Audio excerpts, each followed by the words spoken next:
Welcome to the Jungle Brothers podcast. It's your host, Joey, and today I'm joined by Paulie. We're having a nice little catch-up here at the end of the year, talking about the evolution of the jiu-jitsu program here at Jungle Botany, talking about the newly opened Jungle 5 Dock, our first true ally gym, and then a couple of updates with the Jungle Alliance and the new identity of our Swiss Army knife of gym management tools. I hope you guys enjoy it. This is the last episode for the year.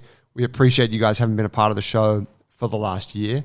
It's been mad. It's been a bit up and down on my end as the host of it, and that's really because the nature of how we do the show has evolved a little bit, and I'm still kind of settling on how I want that to be. But what I am really excited about is the thing that we have has been consistently sort of building, and we have a really nice, consistent listener base. I want to start to share the show on more platforms, so I want to start to put some video with it. I want to start to get some highlights up onto social media and just get the word out there more. So anyways, that's just giving you an idea of what is coming. Wish you all the best on the holidays. Hope you enjoyed today's episode. See you in there.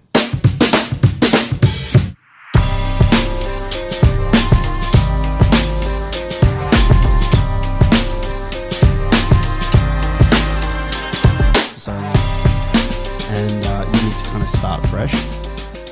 And I did that fundraiser. Why do you got to start fresh? It's just easier to start fresh. So it just comes out even. You can shape it as you go if needed. Yeah. Was the last time you had an afro back when we were like early 20s? Yeah, I can't even remember. Those photos of you and I at the Riverview Hotel, you and Tash on the balcony. Yeah. Was it Moses' wedding? Man, it's probably the afro that I grew before my dreads. Yeah. Which is pretty much that time. It was like I was 21. Yeah. And that afro got pulled into little 1-inch dreads. It was like really long, might have been 8 inches from the scalp combed out, and then it was just like, and it was small. Right. Yeah, that was probably the last time. Pineapple-y to begin with. Yeah, a long time ago. Damn, how do you feel about the dreads looking back? Yeah, it's fucking mad. I thought I'd do that again maybe. I'll see, grow this out, and I could twist the top and have short sides. That'd be sick. Yeah, that's the backup plan. Twists are different to dreads? Dreads. Or are you saying just like a small, tight dread? I think, and I don't really know much about it, but there's different fucking twists. Yep. Techniques that can use that have a slightly different effect. And Betty rocks a twist, doesn't like she has a twist. Yeah, yeah, which twists. is like kind of like a simplified plait almost. Yeah. It's just a twist. I don't know how she does it, but she fucking does it like. I think she does it twice a week, maybe, I want to say. Wow. Yeah, she'll wash her hair and then she'll sit there and she's got those dexterous little... Spider fingers? Exactly. And they're just going... 1, yeah. 2. It's like those little spidery things in the Matrix that pick up the eggs. Exactly. Human embryos. That's right. And she'll get that done in, I don't know, 1 45-minute sitting or something, which is, yeah, it's just what she does. You know, she's done it for years. Interesting. Probably a nice little piece of me time in that. You know, it's like a self-care ritual. Yeah. If one could see it as such. Yes. You know, but it's like imagine that it's kind of like, I don't know, you could do this as a guy, you could do the same thing with shaving, but I don't. I'm like hustling a shave while I'm in the shower. Got to go quick. Let's have a quick shave. But if you're actually like, I need to do this thing regularly, let's make a little ritual out of it and actually enjoy it. Take my time, put on some music. Yeah, well, I think fucking there's probably, if you think about it, deep history of like a lot of cultures that, you know, hair's a huge part of it. Yeah. You know, the hairstyles. Fijians are like that. Like there is, I think it's the Buininga, the afro. It's kind of tapered in the sides here. That's the one that my mum loves. She always loved me with the afro, and that's when she loves me the most. She hated the dreads. Just walking the house, and it was just disappointment on her face for 8 years. It's that Fiji. I only know that from hanging out with your family. That the woman's afro. Yep. That you described. I know. Like I'll see a woman, and I'll be like, she's Fijian. Yeah. What is it? They tape. It's a bit shorter on the sides. Yeah. It kind of goes like that and that. Yeah. And then the men's one, and I really don't know that much about the history of it, but I'd love to learn more about it. But I've seen in a lot of old photos, they used to kind of like cut in the front. So it was almost like a separate facet there. And then here, and the rest was like boom. So it was almost kind of like a helmet. Oh, so you type would of like thing. have like a little bit of a kind of scoop in? Yeah, no, they would flatten that. So it was a flat facet there. Okay. Yeah. And then also it would block around here. A bit like cutting a piece of foam. Bro, The hot knife. I was like, that's a fucking coffee table book photo series of you. actually, that is the conversation that I had with my mum.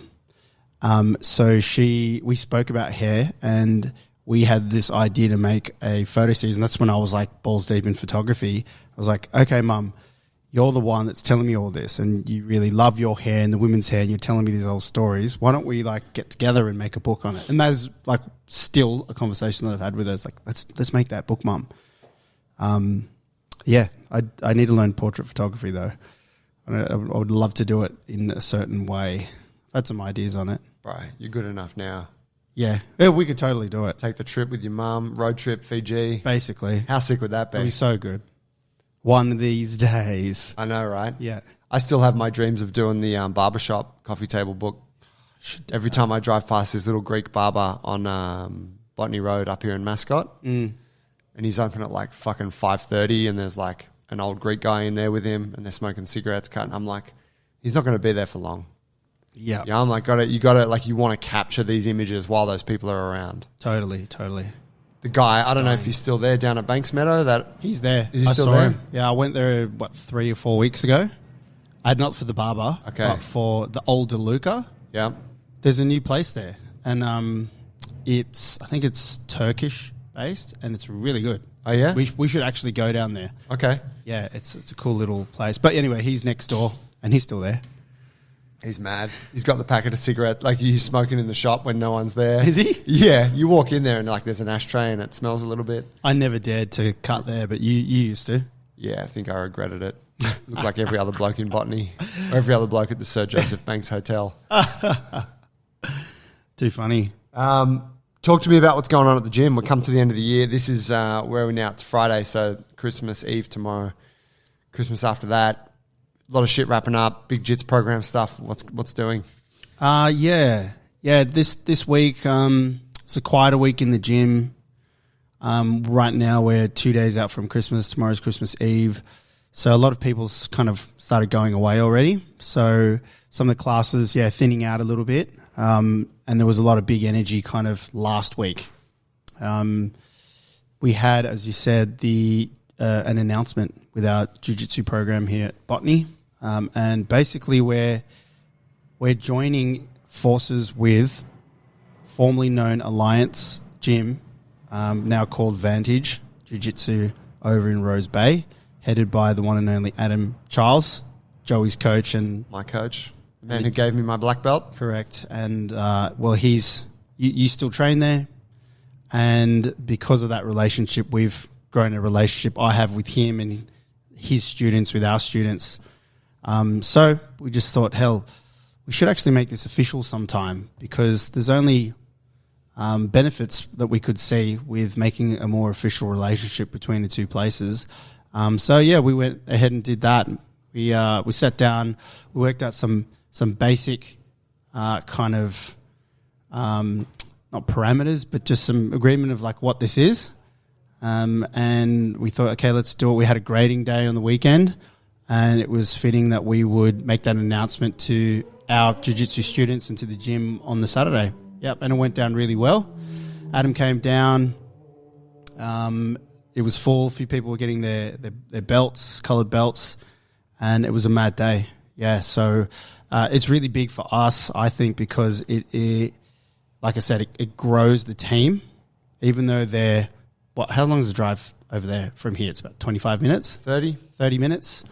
They're over there, but we're over here. It just grows the sense of the community. And actually, there's many opportunities for people from there to come here and us to go there. But overarching is the fact that our coaches will have this community growing between Adam and his coaches, and we'll be able to learn from him and his coaching frameworks, and also our guys will be able to basically give back to them. And the team can work interchangeably. There's other benefits where, we can have coaches here go there, and Ads will come here and do some seminars and all that sort of stuff. So yeah, it's really exciting. I'm stoked to see like what else comes of it in the new year. Yeah, and that was, I guess, that was kind of born from JT. Well, actually, it was completely born from JT. But I think about like he introduced Adam and I initially. You know, he brought Adam here and was like, "I want you to meet Joe because he would coach Ads in strength."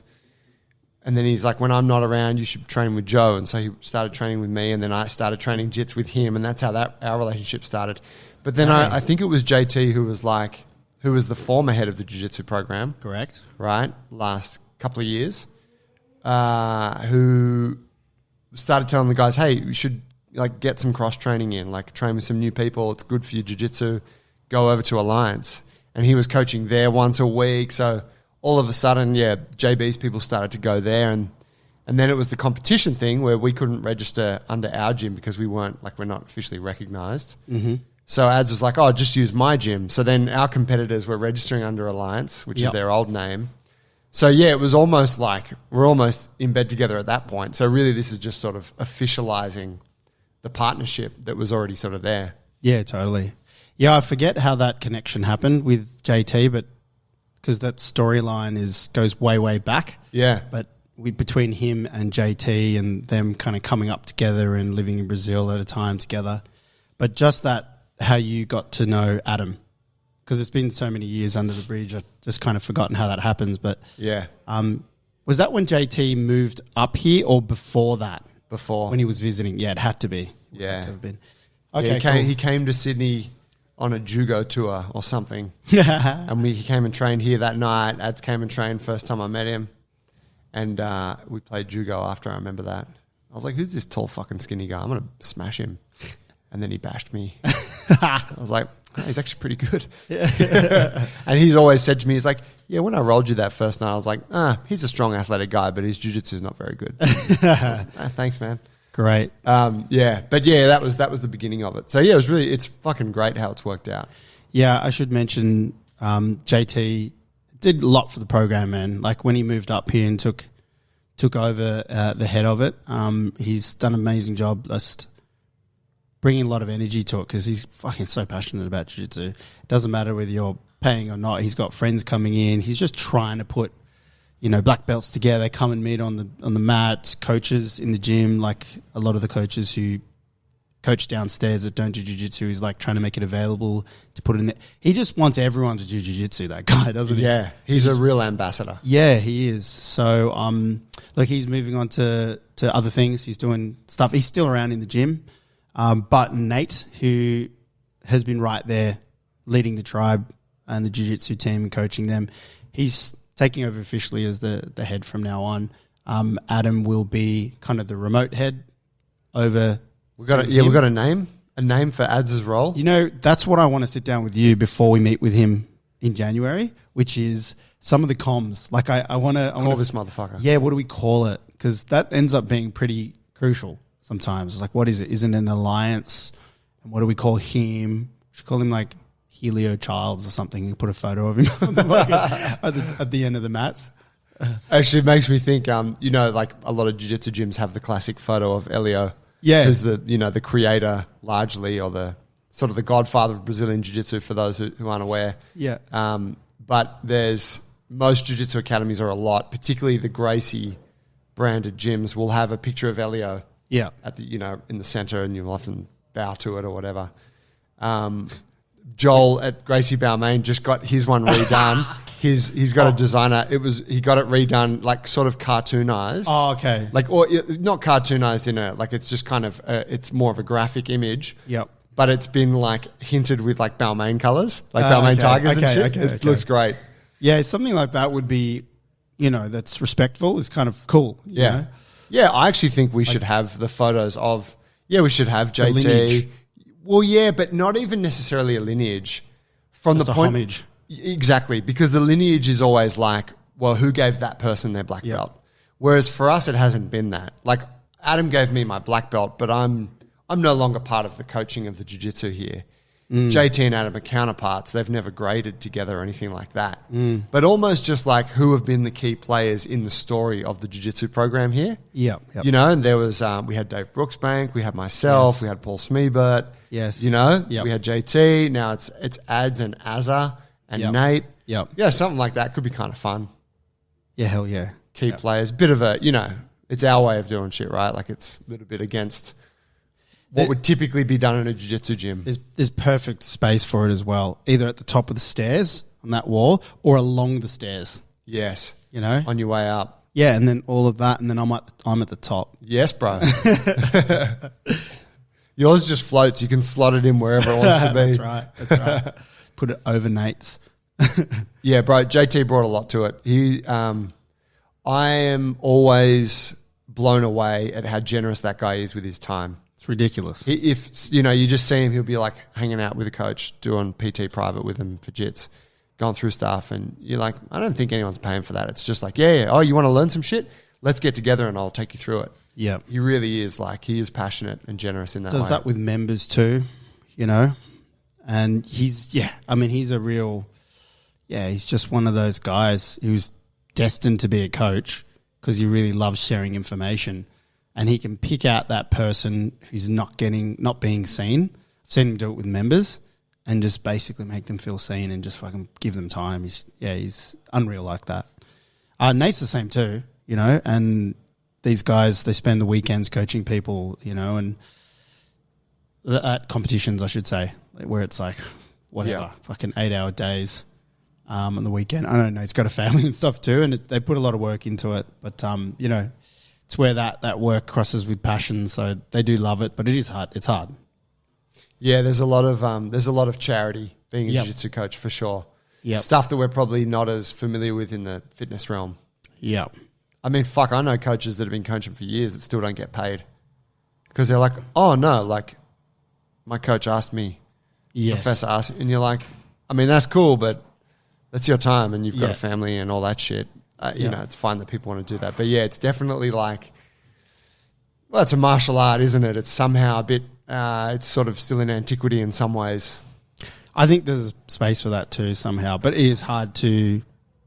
It's hard because it exists in a grey area, but you know that's all part of it. Yeah, it's one of the beautiful things about it, but that can also lend itself to abuse if it's not properly respected, right? Yeah. So there's that jiu-jitsu thing that's really cool. Excited about that. Otherwise, I think was it last week we went to a coach's lunch. We had coach's lunch last week. We did. That was quite cool. La Macelleria. Is that how you say it? I think so. 2 C's. Maybe one of our Italian listeners could call in and correct me on that. Went over to Enmore there. But, all coaches, you were there. There might have been 13 or 14 of us. Big fucking table, man. It was a big crew, a lot of meat and meat sweats. Yep. It was a really good meal, just a good time. Set of our meetings, crewed up, just mobbed it on out there. It was mad. Ice cream afterwards. Iconic imagery. Everyone's sitting around eating ice cream. Oh. Yeah, it's lovely.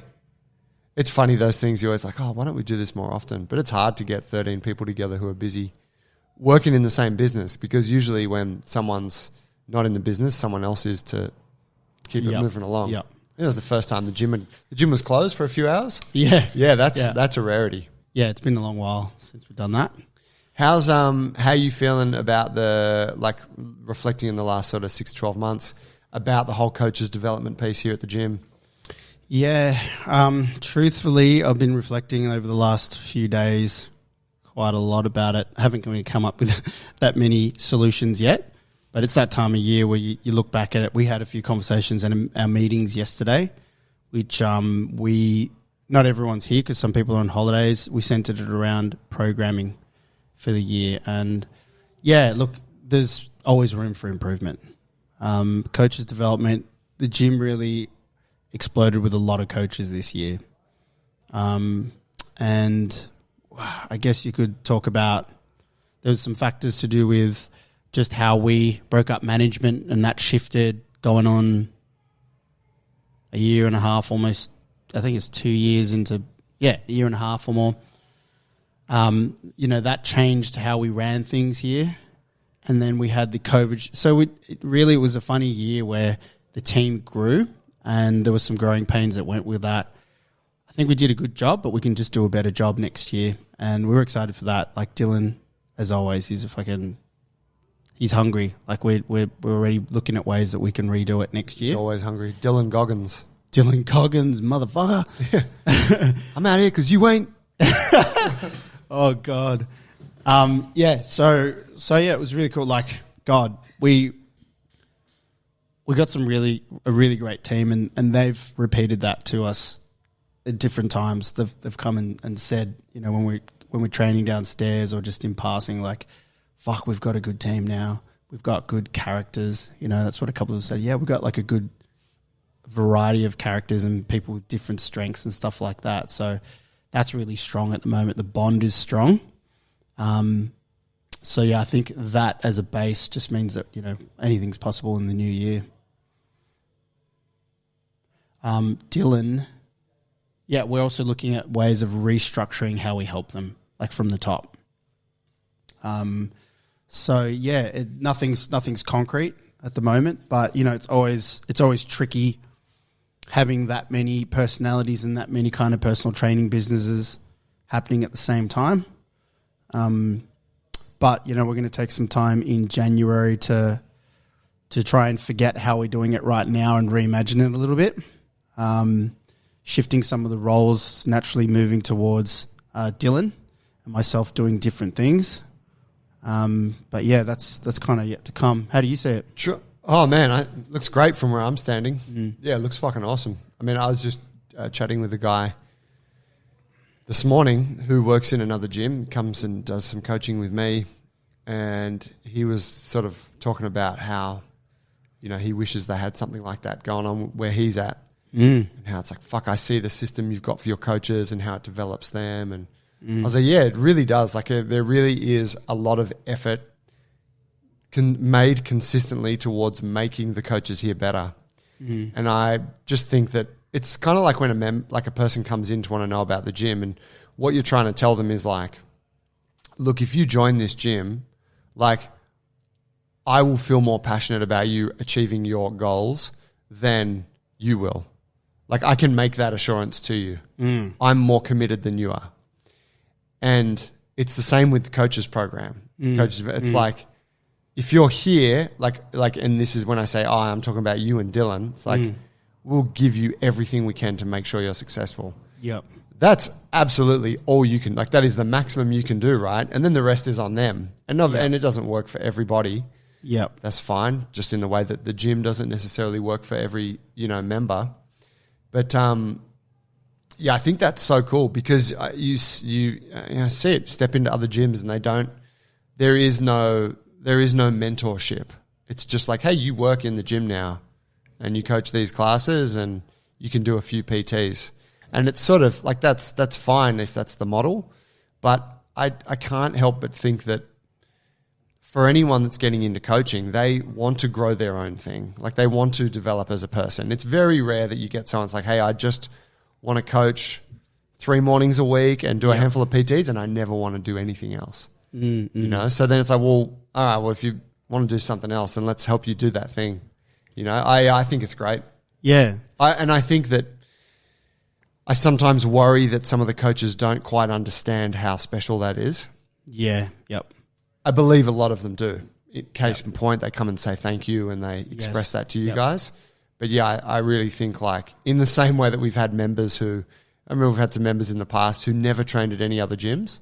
Their first gym was Jungle Brothers. Yeah. And they're like, you can tell that they just think it's just a gym. They don't recognize anything we do as particularly exceptional. Yeah. And you're almost like, man, can you just go and train at fitness first for like a year and then come back? Yeah, totally. So yeah, I think it's amazing.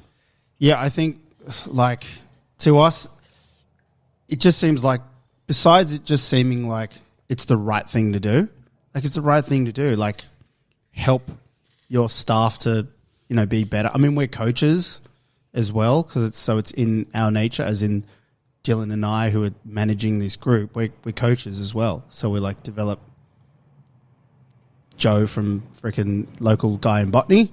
It's the same as like with the coaches. So why'd you have to call him Joe? Joe Blow. Flow. I don't know, man. I just look at you as a local botany guy. People always pick fucking Joe. Just an average Joe. What name can we use? Fucking run at me, cunt. That's right. Nothing average about this shoulder. But we like to see people grow. I don't want like some staff member that's just unhappy and plateauing. Like that's just that's always kind of on the way out. Yeah, it's still showing up, ticking the box. So I think it's in our nature. Plus, it's the right thing to do.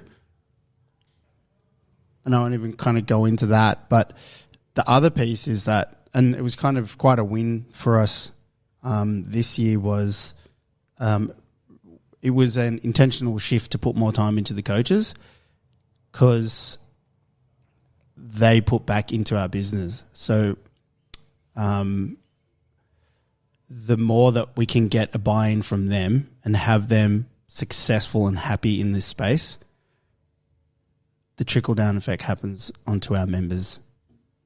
In short, that's it. And it came from that book that I read, the Setting the Table book. Okay. Yeah. Yep. Because you're always like, customer first, and it was all that. And it made me change the dialogue about that. And the idea is that we put more effort into them. And you can see it happen. More like staff first. Staff first. In order for the customer to be first in a way. Exactamundo. That's great. And this idea of basically moving away from, I guess, is it service industry? Is that what we are? To an hospitality industry. Because that's what we do here in this model of this gym. And that kind of is the gateway for people to do the other exercise stuff. So it's just a way that we present, the way that we welcome people in, and the way that we keep them going is from a hospitality perspective. So it's a retention system now. That's what it is, because we've got how many 200 people in here, plus with all the add-ons, it's more than that. Yeah. PTs and ex-members and kids program. Yeah. It's a lot of people, and we got limited. Just Dylan and I and Chloe's come onto the team this year as well. And we've always like struggled with that. So this has worked in the last 6 months. That's cool. Yeah. Interesting thing that the conversation I had with my mate earlier today, he was sort of asking about, we're having a conversation about how I got from where I was when I was like a young trainer, whatever, at Anytime Fitness, to say where I am now. It's like a big question, but we're kind of exploring that a bit because he's a younger coach earlier in the timeline, and he's like, man, I kind of aspire to do some similar things. What were the catalysts? How did it happen? And it was what I think is relevant to what we're talking about now is I was speaking about how like none of us ever set out to create these systems for coaches development or run a gym in a particular way or grow into become whoever we are. Like that wasn't necessarily the intention, but we always had this goal for the business where we wanted to take Jungle Brothers to the world. And so from the beginning, that kind of goal was actually so big that it required us to constantly upskill as individuals. So the whole thing was like personal growth and evolution. And it was like, because you needed that to make the business better and make the business grow. So it's like, what skill set do we need now that we don't have? All right, let's get that. And it was the training thing, the finance thing, the administration thing, communication, public speaking, whatever, all that stuff that collectively we've just been like snowballing along with from the very beginning. And I was reflecting to him on how I don't think any of that would have really happened if we were just working in someone else's gym or working in someone else's business, film industry being a great point. Because there's no driving force for personal growth. You're just essentially an employee. You're just doing the job. So sure, some individuals might be a bit more passionate about it than others, and they might do a bit of study or whatever on the side. But when you're working for someone else, you tend to just kind of tick the boxes, like punch your card and it's done. And so I was like, fuck, I think it was actually the fact that we were building our own thing from scratch that enabled us to sort of become who we are now and ultimately whoever we're going to be. Because that was an interesting realization because this guy's working at another gym. Yes. And I'm like, well, the environment that you're in right now doesn't really demand that you need to evolve. Yeah. You know? Yeah, it's true. When I think back, like we kind of figured out what we wanted to stand for, and then we stuck a flag and said that, like, this is what we're going to do now. And then we kind of like figured out how we could do that. But we had to make the statement, I guess, and set that goal, and then work towards achieving it. Yeah. That's cool, because I was, this kind of chat was happening, this activity was happening this week with the kids program, and I hadn't done it for ages, and it was kind of felt weird, but we had this final meeting, and I was like, guys, let's talk about, how big we want it to go. And the kids program here has just restarted, and it went into this conversation, fast forward, where I was like, fuck it, let's look at properties now. And we went on to look at properties in the local area because, if it grows to a certain size, it has the capacity, it needs its space, it needs its own environment. It really does, to really thrive, to be at the dream state. So then this 20 minutes went on to looking at properties and then working backwards, to fit out and numbers, and it was kind of like that. And for all of the other stuff that we spoke about for the 45 minutes before, this was fucking got everyone flaming. Wow. Flaming. It's like, oh, fuck, it's okay, so you need how many, okay, well, we can have this product. And it was just exciting because I hadn't done that. And I actually hadn't even allowed myself to think that way about it all year. But I was like, yeah, it's not that hard. And I was like, okay, well, this is that. You guys need to get to here now. You need to tick all these boxes to get to there. It was a good little exercise. That's cool. Yeah. Yep. Tell me, let's talk about Jungle 5 Doc, because we haven't really given an update on that. And that's been a pretty big move on the part of the Jungle Alliance. It's obviously, it's been like a run into it. Like we haven't done it's not been the official opening and whatnot. Yep. But for those who don't know, we had our first official Ally gym open in 5 Doc, which is a suburb here in Sydney. It's like 30 minutes from where we are in Botany. Obviously T's gym, Jungle Ballina, but T is one of the founders and owners of Jungle Botany. So for him to open his place, it was that sort of lateral growth, but not like it wasn't a unique individual coming to us and going, hey, I want to represent your brand. Yep. Pedro Garcia, our man, the leader at Jungle 5 Doc, came into the mix and was like, I want to open a jungle gym. What do I need to do? And fucking motherfucker got there. The gym's open now. Yeah. Official opening next month. And you're going to be doing some coaching there. Yep. Yeah, where's that at? Yeah. Garcia Barbosa. Of course, Barbosa in there. Yes. He came along and that was lovely to meet him, man. He's a really nice guy. It helped his storyline that this place is around the corner from my house. I was really stoked to help him. He's very fortunate for that. He's a go-getter, and he committed himself, and it's open as a Jungle Ally. We had a soft opening earlier in December, and we got it open. There's our programming in there. There's our philosophies being practiced. We got the hard launch in February 5th, I believe it is, off the top of my head. Come on down if you're in the area. It was a really fast track thing, but with support from myself and yourself, it is open. It's quite exciting to have it there. I think him being like a unique outside operator coming in, we've learnt many fucking lessons in the last few months, haven't we? We have. We have.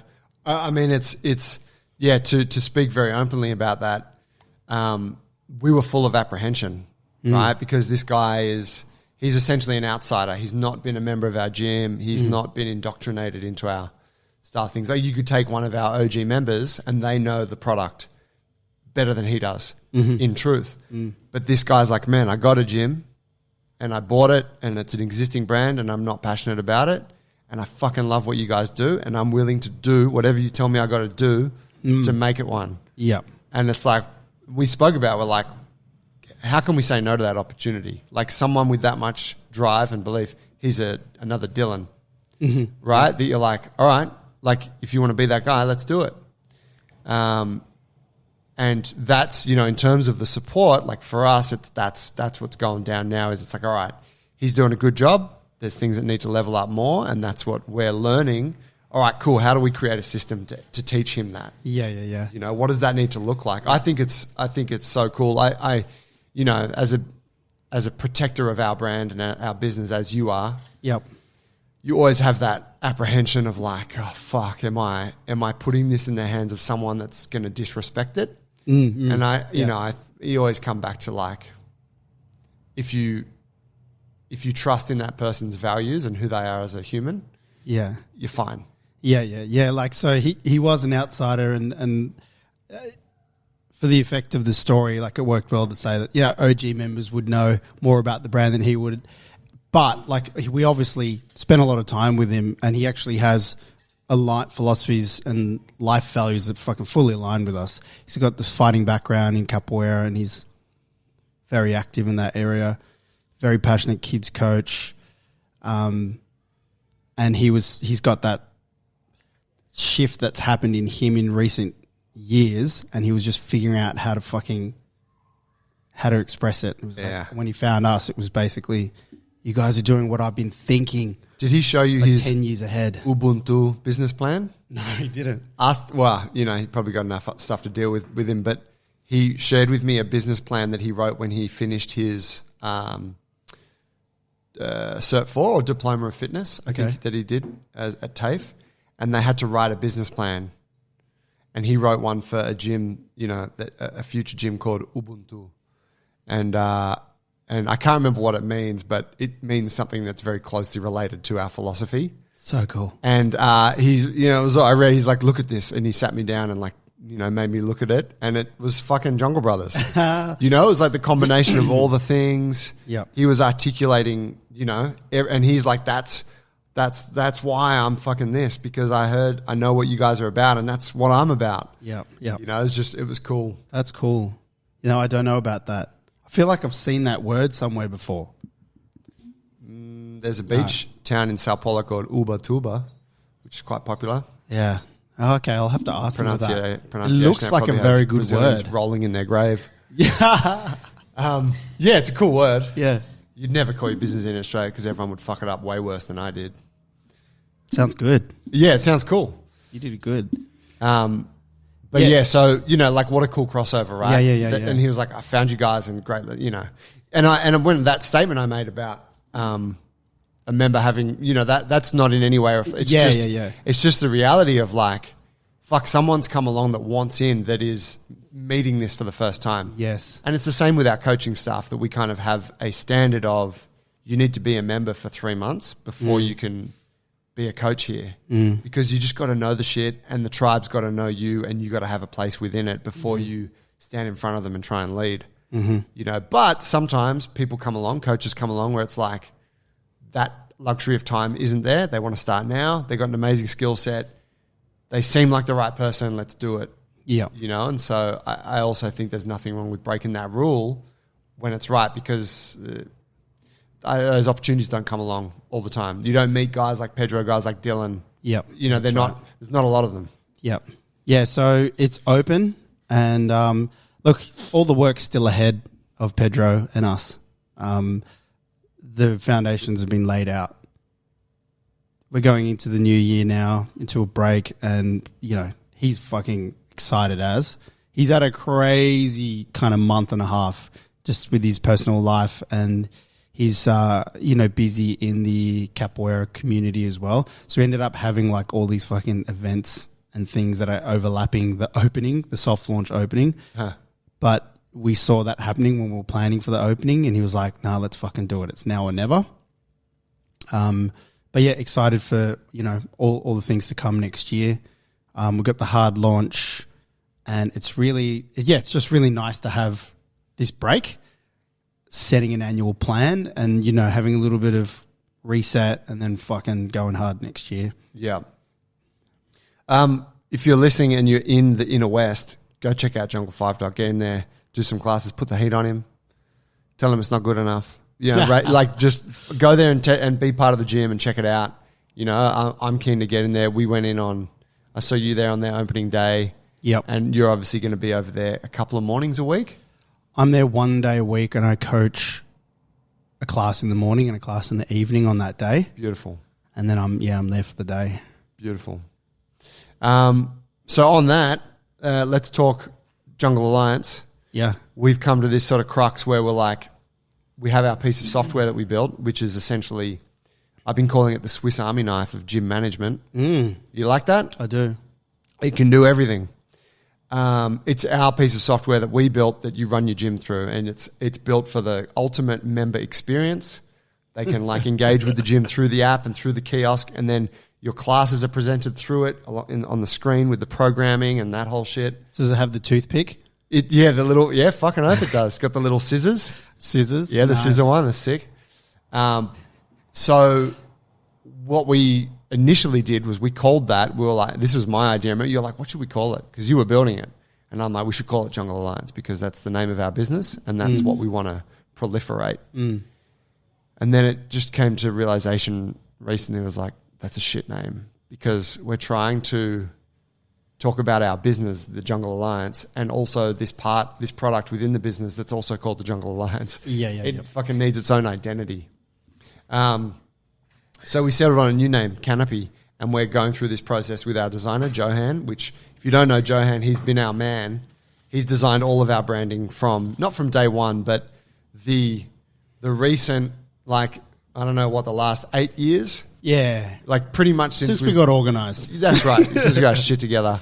It's all been Johan. All of our, Rashi's geese, our logo, our website stuff, our, like, whatever you see on our limited edition merch comes from him for the most part. And he's working on this new Canopy piece, which is going to be the name of the platform. I'm actually really excited about it. I love this branding shit so much. I love the brand. It's exciting. It's such a jerk off in a way. Yeah, but you're doing some admin monotonous stuff in your inbox all the time of your emails, and then you get this one. It's like, hey, here's the design briefing. Which one do you like? Like, oh, this is cool. Yeah, yeah. I enjoyed watching that little presentation video that he sent. Yeah, it was cool. It's cool. We love that artistic shit. You don't get to do it a lot these days, but yeah, it's fun. It is nice. But yeah, so I guess like for people listening, it's like the way we see that is we've got this whole Jungle Alliance thing that we offer to a potential gym owner, which is open a Jungle Alliance gym and you get mentorship from us. You get the community of the entire alliance. So all of the other allied gyms, all of their coaching staff, all of the collective knowledge through that collective organization. But you also get some other shit. You get some programming, you get some systems for marketing and sales, like all the stuff we use to run our gym. And then you also get this Swiss Army knife, and that's Canopy. And so I think that's going to sit really nicely as like, hey, this is a sick product that we've actually spent a lot of money, over $250,000, would you say? Really? I think it's close to that. Probably. It's got to be a couple $100,000 over a few years. Yeah, over a few years. Huge amount of man hours, largely yourself in that initial phase. I've taken over a little bit of that in recent months, maybe this last year to an extent. But then even so, like you're still testing it here in a way, and Dylan's still testing it. Like there's a huge amount of contribution that's gone towards it. And T2, yeah. Yeah. And then really all the other allied gyms we have, we got Pedro, we got HTC down in Hobart, and a handful of others that are using it. All of those people are testers as well. Yeah. And so, yeah, to see that thing that's actually had a huge amount of resources put towards it, I think it's really cool that it's going to get its own identity, its own person. Yeah, man. Yeah, totally. I love the work that you've been doing in the last 6 months with it, because it's kind of, yeah, it's getting a bit of rebranding. It's seeing from another set of eyes, and yeah, I love this idea of kind of redesigning the Vanguard piece and stuff like that. Oh, I'm excited to see the next few updates. Well, all the updates in the next 6 months. because it's had a good run this year, and a lot of the changes that we wanted to make have been pending. So and now that it gets a fresh look, I don't know why that's almost just like the cherry on top. Yeah. You know, change some of the graphics that were placeholders for the whole year, stuff like that. Like it's sweet. Reflecting on that, would you like to be a software designer? You're like, I'd like to do that again, to build software. Not you didn't build it, but you were like the consult to the developers. That was cool. I thought it was definitely a cool thing to do. I don't know if I would like to do it for something else. Yeah, I would definitely do it. It'd probably have to be the right thing, you know. It has to be exciting enough. I wouldn't want to just... As the UFC fighters say, it needs to make sense. Needs to make sense. Yeah, it needs to make sense. Whether I'm going to take that guy or not. Yeah, it needs to make sense. Like, it's got to be something exciting, probably something that's new, you know. I'm kind of the same, but it's definitely a way bigger job than you think it's going to be on the set out. Dude, you've been doing the whole fucking thing with Bulletproof all over again. Yeah. You know, so you're right in there as well. Bro, and it's so finicky and nitpicky, and that's what you have to do. This little thing here, when I press that, and like it's, I kind of like it because you're like polishing this thing. Yes, yeah. But it's just also a huge body of work. I think the experience of it all would have been so much better had you done a UX UI freaking course. Yeah. Because I think that people have been doing this for some decades now, and if you had a good framework on how to do it and you did it all in order, it's much more organized, it probably would be a lot easier to approach. That makes sense. I'd be interested in doing a course like that, even in hindsight, because we're going to be working on this forever. It's true. Yeah, it's a beast that will require feeding forevermore. Let's wrap it up, bro. Whoa. What's the deal? You going to be in Sydney over this little piece? Yeah, I will.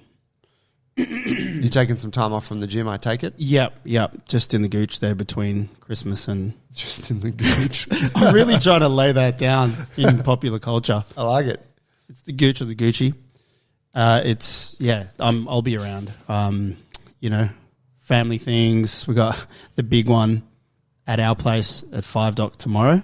Oh. The Christmas Eve, that's Kate's yes. friends. That's a big lunch. This morning I've been picking up glasses, high glasses and stuff, champagne flutes. Oh, shit. Like how many people? 20, maybe, it's the freaking... The house would be fucking ran. There's like 16 kids. Yeah, no, man, I'm on top of the 20, or that's part something of something like that. Wow. Yeah, I think, I don't really know. All I know is I've got 36 champagne flutes, 36 tumblers, and yeah. So that's tomorrow, and then we got family stuff, Christmas Day, Boxing Day, bit of time off, and then New Year's. I'll be around, hanging out with the kids. Hopefully, there's a few days with sun. Like, you know, you don't know what Sydney's going to do these days. Yeah. I'm looking forward to it. How about you? Bro, mad.